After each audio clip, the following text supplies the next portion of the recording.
सत्संगत जी, प्यार से कहना धन निरंकार जी। आप सबके दर्शन हुए थे, उसके बाद गर्भ से हो रहे हैं। तो ये जो आप सबका सत्संग के प्रति, निरंकार के प्रति, सेवा के प्रति, सुमिरन के प्रति ये जो अपना एक मन है, जो निरंकार में टिकाने वाली बात होती है, जो अपना असली रूप है हर एक का, उसकी पहचान करने तक की यात्रा ही नहीं है। सिर्फ एक बार जब ये रूबरू होकर इस प्रभु परमात्मा का ज्ञान, ब्रह्म ज्ञान द्वारा आज हमें जब मिल जाता है,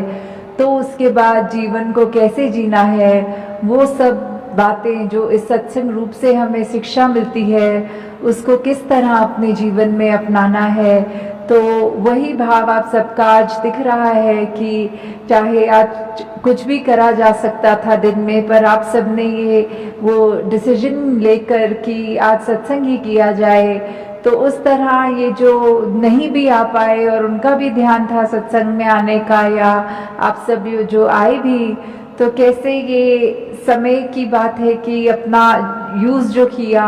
उसको इस प्रभु परमात्मा निरंकार के एहसास में बिताने वाली बात आ जाती है कि कैसे हमारा एक एक पल ये प्रभु परमात्मा निरंकार ने जो हमको बख्शा है, उस पल को हम सदुपयोग करते हुए कि किस तरह हमारी इंटेंशन की बात होती है वो कि हमें सत्संग में आकर एक एक पल सिर्फ आकर बैठ के चले जाना नहीं, पर एक एक वक्ता, चाहे छोटे बच्चे की जुबान से था, बुजुर्ग की, बहन भाई, जिनसे भी कविता रूप, गीत रूप, स्पीच रूप, जो भी बोला सबने, वो एक एक वचन ऐसा था जो पूरे जीवन में एक इम्पैक्ट पॉजिटिव कर देता है। तो आज उसी तरह सत्संग में भी हमने ये सब जो आज सुना है, तो दातार कृपा करे कि ये ताउम्र हमारे जीवन में ये अच्छी बातें, ये हमारे सिर्फ बोल तक नहीं रह जाए, कान में घुस के सिर्फ दूसरों को सुनाने के लिए नहीं रह जाए, बल्कि हमारी सोच में, हमारे व्यवहार में, हमारे कर्मों में भी झलके। तो ये पंक्तियों में जिस तरह ये बात हो रही है हरदेव वाणी में कि ये सुख की बात है, ये जो हर एक को जो अपने जीवन में सुख की प्राप्ति करने के लिए क्या एक रास्ता अपनाना है। जिस तरह अभी सत्संग की भी बात हुई, उस तरह यही कि युगों युगों से देखा जाए तो संतों का तो दिल ऐसा ही हुआ है जो सिर्फ अभी की बात नहीं है, चाहे कलयुग हो, सतयुग हो, द्वापर हो, कोई भी समय ले लें, कि संतों ने तो हमेशा यही चाहा है कि एक जो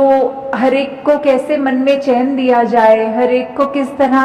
अपने असली रूप इस परमात्मा का दर्श दीदार करा दिया जाए, और कैसे उस तरह फिर एक जो पहचान कराई जाए, अच्छे गुण दिए जाए, उसी में ही एक ये परमानेंट सुख छुपा है।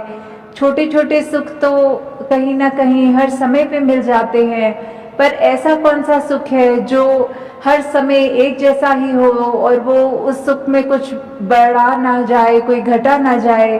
तो वो वाला सुख जो एक ब्लिस की अवस्था होती है, जो एक चैन से भी ऊपर उठ के, खुशी से भी ऊपर उठ के जो वो सुख है, तो वो सुख सिर्फ तभी मिल सकता है जब हम संतों का संग कर लेंगे। कि संतों का जब तक संग हमारे जीवन में आएगा नहीं, तब तक हम कैसे अपने जीवन को उस मुकाम तक लेकर जाना संभव नहीं होता, क्योंकि संत ही हैं जो हमको प्रेरणा देते हैं हमारे जीवन को सुधारने के लिए। और एक बार हमें वो जब पता लग जाता है कि ये क्या सच्चाई है, तो हम अपने जीवन में एक वो परमानेंट सुख, एक जो हर समय रहने वाला सुख, उसको प्राप्त कर लेते।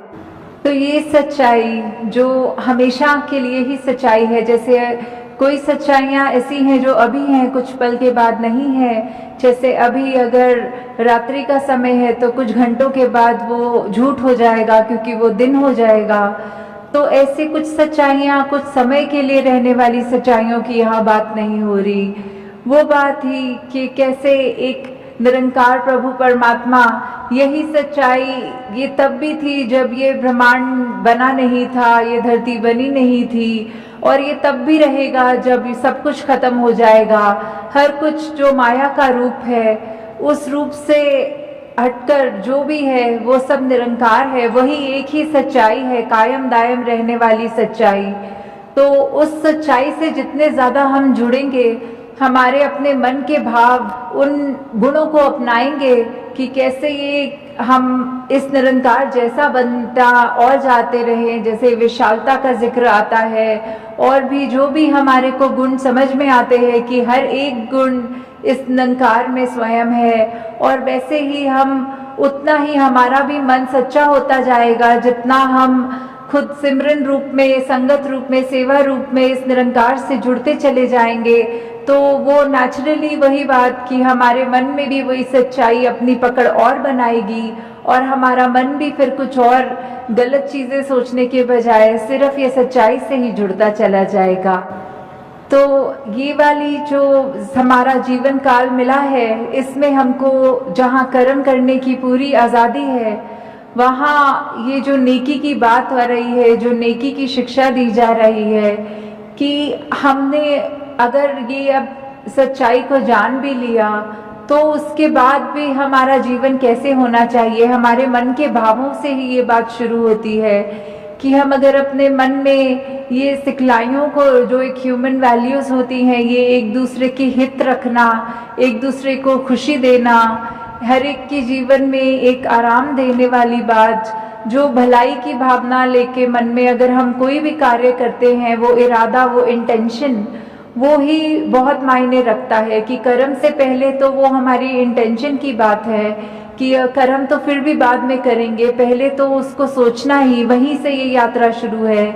तो ये नेकी करने की बात कि जितना हम जीवन में निरंकार से जुड़े रहेंगे, उतने ही हमारे कर्म कुछ भी गलत हमसे नहीं करवाएंगे। हम खुद वो चेतन अवस्था में रह कर कि निरंकार हर समय है, प्रभु परमात्मा हर समय हमें देख रहा है, तो कुछ जानबूझकर तो गलती नहीं कर पाएंगे। और वही बात कि मन में सिर्फ अच्छाई जब रहेगी, तो ये नेकी का रास्ता लेके हम ना कि सिर्फ अपना ही जीवन संवारेंगे, पर औरों के लिए भी, उनके जीवन में भी हम और उनको भी खुशी दे सकेंगे। और यही नेकी है जो हमारे साथ सदैव हमारे जीवन काल में, जहाँ हमारे को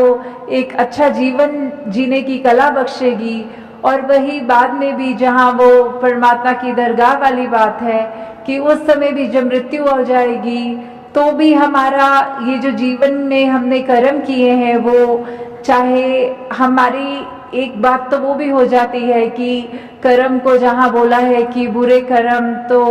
एक अलग तरह की बेड़ी है, और ये अच्छे कर्म चाहे सोने की बेड़ी है। तो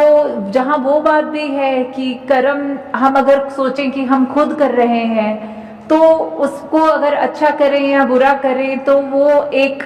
बैगेज साथ लेके चलने वाली बात हो जाती है। पर जब हमने पहले ही प्रण में जहाँ ये तन मन धन को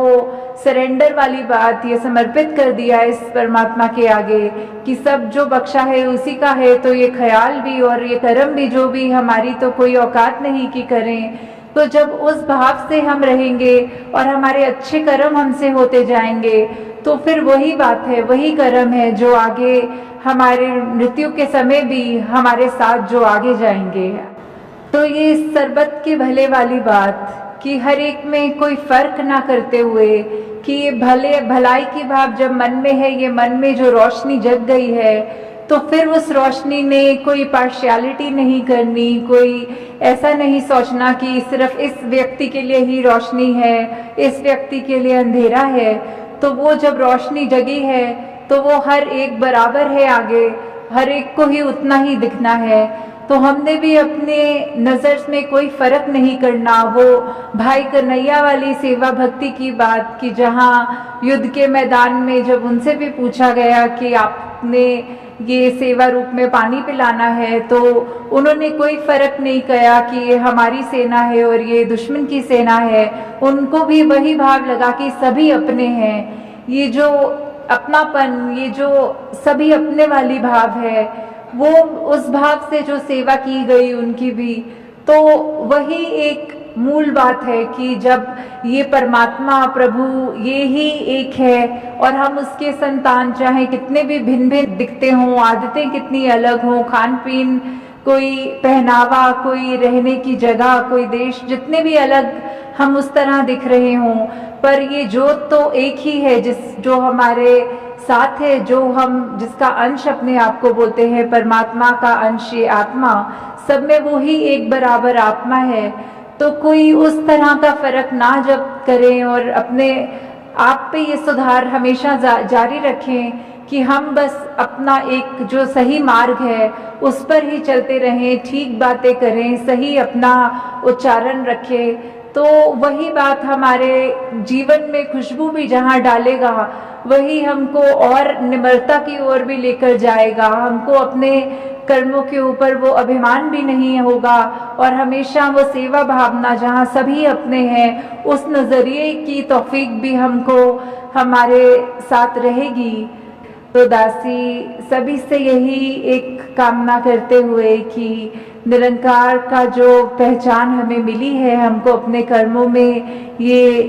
एक एहसास हमेशा रखना है और साथ ही जहाँ अपने आप को तो ठीक मार्ग पे सेल्फ करेक्शन मोड पे रख के